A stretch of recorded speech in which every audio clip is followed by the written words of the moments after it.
Welcome to our late night edition of Entering the African Market. We're talking about why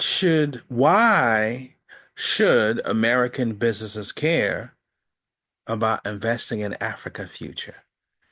Listen, man, investing in Africa future is a strategic U.S. advantage because at the end of the day, here's the reality when it comes to Africa. Africa is a rapidly evolving market, rich with opportunity and challenges, with 54 countries, 54 markets. Of course, different economies and but a dynamic growing population. Uh, and yes, you have to admit that entering the African market may definitely seem daunting. Yeah, to US investors, US companies, government agency, blah, blah, blah, right? But here's the thing though. Other countries like China, Japan, and South Korea, so many are already deeply invested in Africa. And we know these, and they are seeing the result. So I think as the US begin to engage more with African market, um, there's a great potential for business growth, you know? Yet many American businesses don't know where to start or how to succeed. And everyone has their own list of the challenges, or it's also a mindset, a perception type of thing. So I think we just have to really discuss why should you care? What should American companies should care entering Africa? And I think it's about really look at the trend. Look at some field tested strategy and also look lesson learned from so many company across the globe entering the African market. It's a reality. So I think investing in Africa future is definitely a strategic US advantage because you really have to see, you know, um, how others are doing it and why not. I think position yourself as a strategy. This, for example, you know, no, okay. What I'm saying is that Africa market should be the top of mind for U.S. investor because Africa is such a growing market. But let's talk about some of these global company like this Singapore-based super app, right? And also these Japanese-based company. What they're doing, they have some success stories in West and East Africa. So what they're doing, they grow by addressing local transportation challenges and providing affordable mobility option. You know, they really realize that certain markets across Africa don't need new car. They need ways to get around, move around faster. They also understand the local issue, view things from a local perspective. Localization is very important. There's also this other Japanese company. They really dive in and research more on the African healthcare sector. They started investing in African company that provide medical devices and pharmaceutical, to meet growing health needs. Also other Asian company, they right now working with Ethiopia in terms of partnering with Ethiopia on building their drone. So Ethiopia, ambitious, very ambitious, is to produce its own drone for military, and surveillance purposes, right? So what the Ethiopia is doing, despite the infrastructure challenges, they want to focus on, become self-reliant. They said to themselves, you know what, we're going to focus on local innovation, despite infrastructure. We're going to partner with a Chinese company. Partnership is key. Um, What else? Yeah, if you look at so I mean there's definitely some example out there in terms of partnership, in terms of how the country do it. I think the strategy here is basically understanding certain business practices, certain understand certain business practices that I think American company can learn from. So number one, market research. Understanding local demand, infrastructure, and consumer behavior, it's important. So again, there's a lot of successful company across Africa. I know the one I just mentioned rapidly, the one I believe I mentioned where they realized that West Africa needed affordable transportation, uh, or the other Japanese company that they discovered that in Kenya, the Kenya ride share drivers, like the Uber style, they just needed it more vehicle financing. Um, so basically, this company realizing that, look, their product and services has to be solution that directly address real local challenges. So I think that's how you connect the dots. So for American businesses entering Africa, you gotta research local demand, understand the infrastructure challenges and the consumer behavior, right? And just think of like finding a gap in the market and just fill that gap. So for example, if you're a US company, you're thinking about opening a delivering service in Africa, it's simple. You just want to consider mobile connectivity, payment system, and consumer purchasing habit. And you can partner with the local. You can partner with the local consultant. You don't have to do everything on your own. You don't even have to speak the language. I think it's about understand localization, but hire local consultant, partner with folks. I think from an American perspective. Second, market penetration localization. I keep mentioning that. A lot of international company adapt, man. So us as American businesses, we have to learn how to adapt too, because entering the African market require localization, adapting your product or your service to feed the local need. Um, there was this company, I believe. Yeah, of course, we know there's a lot of Asian company across Africa. I think this was another Japanese tractor company, I believe. They built a foldable tractor in India for export to Africa. So this Japanese company realizing about localizing production and adjusting pricing, right? They open up new opportunity in rural markets. Because the rural market there's a growing need for mechanized farming. A lot of farmers across Africa need the farming tool, need the equipment. Tractors are very, very expensive. So that was a way how they see the needs of really addressing the challenge that farmers face across Africa. There's also another Japanese company too. They really look at the whole healthcare sector across Africa. They have to understand the African medical market and realize that you just need product and services tailored to the local context, right? In terms of the reality of health, of medicine. So, how do we connect the dots as American businesses? We should also localize our product and our services when entering Africa instead of importing product directly. Because I bet for us, it's easy to import product, but I think that it's more about being strategic across Africa. I think instead of importing products directly from the US, it's better to directly, I think it's better to consider local production on the ground, uh, the local business on the ground, local production, so you can actually better serve, the African consumers and reduce costs. So localization matter.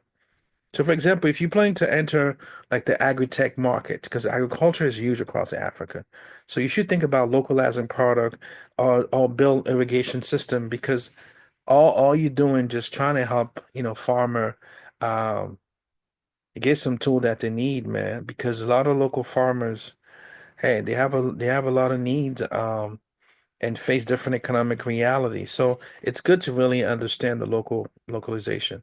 Also.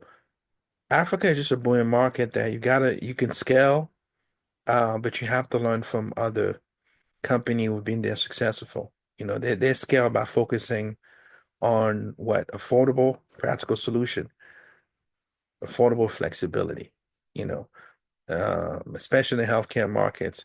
The goal is about responding to just a growing need for accessible medical technology. That's usually across so many Asian companies look at the healthcare sector across Africa, really realizing that uh, it's about really addressing real local problem that other overlooking. Across Africa, you can overlook so many things. But that's the key. That's a special sauce, the strategy. Lot of local problem that overlooked. That's where you come in. So how do we connect the dot? I think as American businesses, we need to focus again, on focus on product and services to kind of feed the local need. Challenges, yes, you're gonna have them. Infrastructure gaps, regulatory hurdles, cultural disconnect. Of course, the U.S. is a one democratic market, right? Democratic society, more individualistic, egalitarian society, laws, compliance, structure, But I think understanding African country, they're trying to focus on self-sufficiency. This is why they need partnership. That's example of the drone in Ethiopia because drone are very expensive foreign imports, and now they want to, locally manufacture. A lot of African countries do want to manufacture local, so they just, they do face a lot of infrastructure and regulatory challenges, which remain a barriers. But again, the lesson here is that I think if, as American business investor, if you really stand back and say to yourself, man, how can we prepare to navigate these challenges? And I think you can do it through local partnership, and or you can offer innovative solution. That's the point of innovation, right? So I think the key takeaway here, it's about, like I said, at the end of the day, we just have to focus on realizing that Africa just has a lot of return of investment potential, man. Just think about strategic growth, profitability, and social impact. And I think if you're an American company, you can really achieve long-term return if you're balancing profitability and social impact. That's the reality because you're going to jump into a market realizing that your key of entry is just by basically investing in infrastructure, innovation, and local development. You do that, you can rip a lot of huge return while also contributing to Africa economic stability because Africa need partners, need the private sectors. That's why I feel like investing in the African future is definitely strategic U.S. advantage. It's not something that's impossible. It's just in a very a continent that's rapidly evolving markets, rich with opportunity and challenges. So I hope that made sense.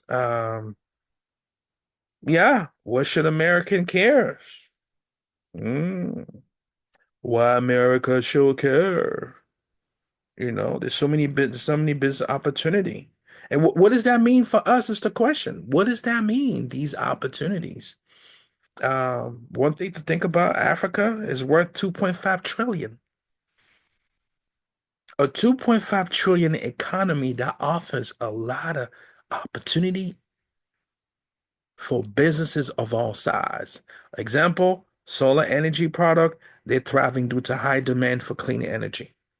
Nigeria contributes to 500 billion to Africa economy. These are the things to know. Now, for small business, you can start small. You can collaborate with African entrepreneur or provide services like digital marketing that require minimal investment. So it's not so much about, well, I know it's about money, but I think it's a mindset. Understand, you know, how digital marketing is a very powerful tool for market penetration if you're a small business. Yeah, we did talk about the large diverse population. What does that mean? 1.3 billion. And the fact that Africa population is young, very innovative. These are the things to know and very diverse. 60% of the population under the age of 25, right? Opportunity, oof. In Kenya, for example, mobile payment. South Africa manufacturing. So the opportunity are there. It's good to understand when you think of the large and diverse population, what does that mean? It just means that, it's a high growth economy with all these population growing. Nearly half of Africa population live in high growth nation. That's why you're looking at countries like Ethiopia and Rwanda, they're growing at 7 to 10% annually. What's driving the growth? Investment in infrastructure, tech, and health is constantly growing. And at the end of the day, if you realize that American company have to realize that, you know what these markets need? They need partnership, they need innovation, idea. Um, and the fact that Africa is indeed a thriving business landscape. Africa is home to $350 billion companies. These are least of the companies that you have here, in banking, in energy. I mean, and the consumer spending is expected to hit 2.1 trillion by 2030. Yeah, what to make out of that? I'm trying to go fast here because one thing I do want to spend on the fact that also do have a very middle class customers, because the question is definitely, about really understanding who are your customers in Africa. Who are your customers in Africa? What audience are we talking about? So there you have it right here. Middle class customers, urban, suburban, youth professional with disposable income. And these are customer where it's easy for you to localize your product, especially the fact that they have smartphone, e-commerce platform. Um, the youth population, 60% under the age of 25. The demand for affordable education, digital tool, and entertainment. You have a lot of online learning platform, gaming apps, and youth fashion. So there's a lot of opportunity. Also in the rural communities, you can get a lot of customer in the rural communities. Why? Because the focus is really on accessibility to essential services and infrastructure. The need to create a lot of mobile healthcare apps, also connect with artisan and small producer. These are really good segment of customer who need e-commerce platform and global access to sell their craft and goods. So yeah, Africa is open to the world, you know. It's a big markets. It's constantly growing, constantly evolving. It's also good to understand how to use the GDP and the population grow to grow your business. The GDP is the report card of a country, but I think that you have to use the total value of goods or services that a country produces in order to see how you're going to penetrate the market. Um, yeah, so like I said, there's a lot of global company in Africa that you have to learn from. And I go back to the example of this Japanese company. They really focus on looking at transportation challenge, and they were able to provide solution. Yeah, there's a few examples of localized success, especially in Kenya. As you see in Kenya, they came up with M-Pesa, which basically revolutionized mobile payment. In Ethiopia, the brand, I think Solo Rebel, yeah, it became a traditional footwear that turned a global brand. So basically, I think in Africa, it's all about local to global. Focus on localization, it can expand globally. In Ghana, agri-processing is huge. It has so much value to agriculture. In Mali, you have a lot of solar entrepreneur that provide affordable solar solution for rural area. You focus on the sectors of agriculture, healthcare, financing. You have a really localized success. Key takeaway at the end of the day, here's the reality, man. At the end of the day, you have to think small but impactful. Solve local problem like clean energy. Collaborate, don't compete. You know how we are in the US. I think when we go over there, penetrate different markets, just focus on collaborate, don't compete. Partner with local businesses to grow together. Invest in localization is the last thing. Basically, tailor your product, your services to fit cultural and economic need. There you have it. Feel free to take our surveys because we want to assess your readiness to enter the African market so we can tailor how we're going to support you. Um, it's best to start that way so you can come up with your African market entry, strategy or, kind of game plan. Yeah, connect with us because definitely scan the survey, take our survey. We just ask you a bunch of questions, basically assessing your readiness before we even talking about entering and doing business. And then you get the workbook too that's available on Amazon, entering the African market. This workbook is uh um basically sell you the mental vision, how you can succeed in Africa mentally, and also prepare you before you enter the market. Because I think at the end of the day, It's about understanding consumer behavior, the challenges, but think of like finding a gap in the market and fill it. That's what Africa is. It's about really, if you're going to be out there, open up a delivery service in Africa, think about consumer purchasing habit, what kind of payment system do they need? All is based on localization, based on market research. It's basically not impossible to enter the African market. I think it's about learning as much as you can from the mini company that are already in there. So market penetration, localization are key. And how international company adapt. I feel like American business can learn from that. We can learn that entering the African market require localization, adapting your product or your services to feed the local need. And there's this Japanese tractor company where they built affordable tractor in India to export to Africa by localizing production and adjusting pricing. They open up new opportunity in rural market because it's such a growing need for mechanized farming. A lot of farmers across Africa don't have the proper tool. They cannot afford tractor. So there's a way that, international partners come in Africa, be creative. Look at tailor this service to a local context. So we have to learn how to connect the dots too as American businesses. We should localize our product and services when entering Africa. Instead of importing product directly from the US, I think we should consider local production or partnership with local businesses across Africa so we can better serve the African consumer and reduce costs. That's just some thoughts. But listen, until next time, stay composed to inspire for you've been consciously exposed. Peace.